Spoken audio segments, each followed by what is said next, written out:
So I am Father Augustine Della from Ghana, and I'm a conventual Franciscan friar, and welcome you to the Basilica of St. Francis, where we have the body of St. Francis buried. So this basilica was built shortly after the death of St. Francis, was commissioned by Pope Innocent, who ordered the friars to build this basilica. And has been the basilica. Inside the basilica, you find a lot of paintings of Giotto, famous Italian artist, and then also another famous one called Cimabue. So the basilica is in 3 sections. We have the crypt, where the tomb of St. Francis is. Then we have the lower basilica, and then we have the upper basilica. The friars here every morning, they gather at the lower basilica for their morning prayers, and then Mass celebrated every day. And then on feasts or Sundays and other feast days, solemn Masses are celebrated at the upper basilica. And well, we are here. We welcome most of our pastoral work is welcoming pilgrims, listening to confessions, and then saying Mass also for the intentions of people who leave a lot of intentions here to pray for them.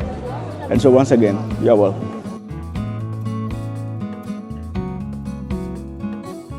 Well, St. Francis was born in Assisi, a young man who had a lot of desires, aspirations to become a great man. And the great thing he wanted to be was a knight, to become a knight. And so the father, who was rich at that time also, made sure that the son had everything he needed to be a great knight.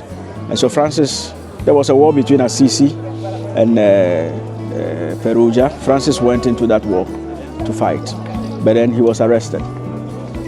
And the father has to pay the ransom to bring him back. And the second time also, he had the same experience. He was still captured, and the father has to pay the ransom to come back. When Francis came back, there he began to show signs of confusion, or not somebody who is no longer certain about what he wants. And so he used to take time out to visit the churches around to pray. And so one day he went into one of the churches here called the Church of St. Damien, and then knelt before the cross as he was praying. Then he heard a voice from the cross: "Francis, build my church." And immediately Francis had in mind that there is a church down the hill called Santa Maria degli Angeli. He had in mind that church was in ruin, so he believed that was the church to be built. So immediately he started begging for stones and then building that church with his son. But then deep within, that was not what God was calling. God was calling for a renewal of the church. And so Francis began a religious journey of penance, of reconciling everything to each other, to the world. The most turning part was when one day he encountered a leper. And in those days, lepers were considered dead. The history says that they even celebrate their funeral and throw them away. And so to encounter a leper was like what we would say today to encounter a ghost. It was a scary sight. And so Francis encountered a leper, but he doesn't know what happened to him. He embraced the leper, took off his cloak and clothed the leper. From that time, Francis had an inner joy. He became a new person. And so he wrote that what was first was repugnant to me, now I embrace with joy. And few people followed him, like Brother Leo, Brother Elia. They followed him as he began his conversion journey. And that is how briefly we could talk about the life of St. Francis. A man who loved peace, a man who loved God so much.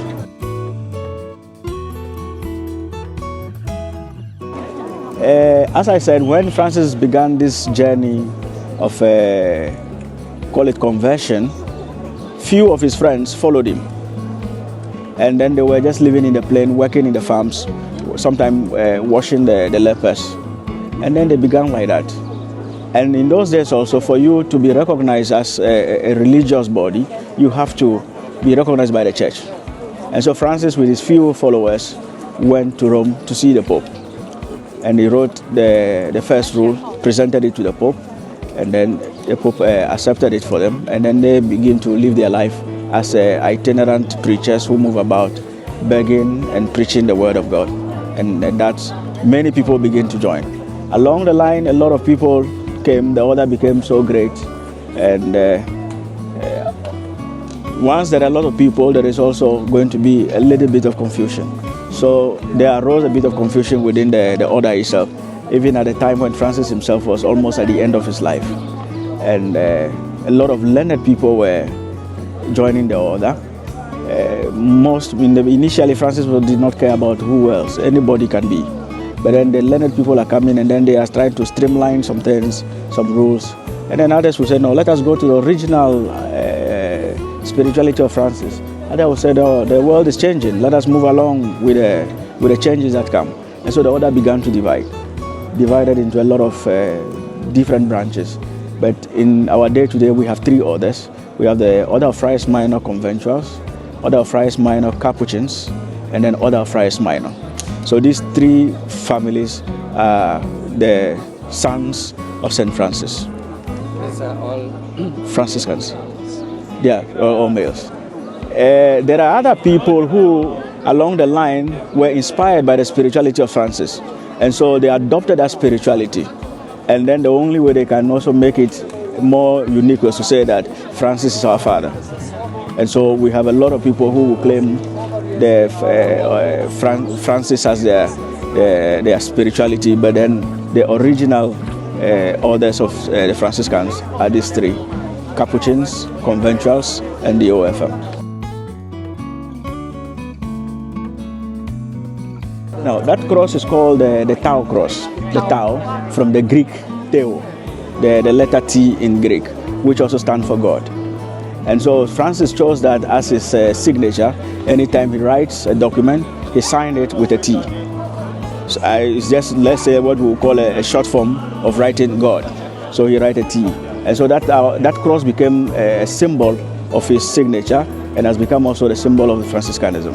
And so for us, the Franciscan, we have two types of crosses: the Tau cross and the San Damian cross, which is called in Italian San Damiano. That cross was in the church where Francis went to pray. And it's from that cross he heard a voice, "Build my church." It's called the San Damiano cross. The original of that cross now is kept in the Basilica of St. Clair, also in Assisi here. St. Clair, is it far from here? No, also St. Clair is just after Acutis, 2 minutes you are in St. Clair. So at the end of the life of St. Francis, he wanted a quiet place to pray. So he went to a place called La Verna. So he spent some time there. He used to visit that place, but then he was there fasting and praying. And then according to the eyewitnesses, one day in ecstasy of prayer, they saw seraphs, these angels, which appeared in the form of a cross. And then when the ecstasy disappeared, they saw Francis had the 5 wounds of Jesus. The 5 wounds of Jesus, which is called the stigmata. Yeah. So few of the people who were blessed with that gift are St. Francis. We have also Padre Pio in modern time who also manifests that. Saint Monica. Saint Monica. Yes, some have the stigmata, but it is the clear ones, which are the 5 wounds, are really St. Francis and Padre Pio. And here in the Basilica also we have a piece of cloth which Francis was using to cover his wounds in those days. We have that. The first rule he wrote also for the friars also. We have a copy of that rule also in the Basilica here. Great.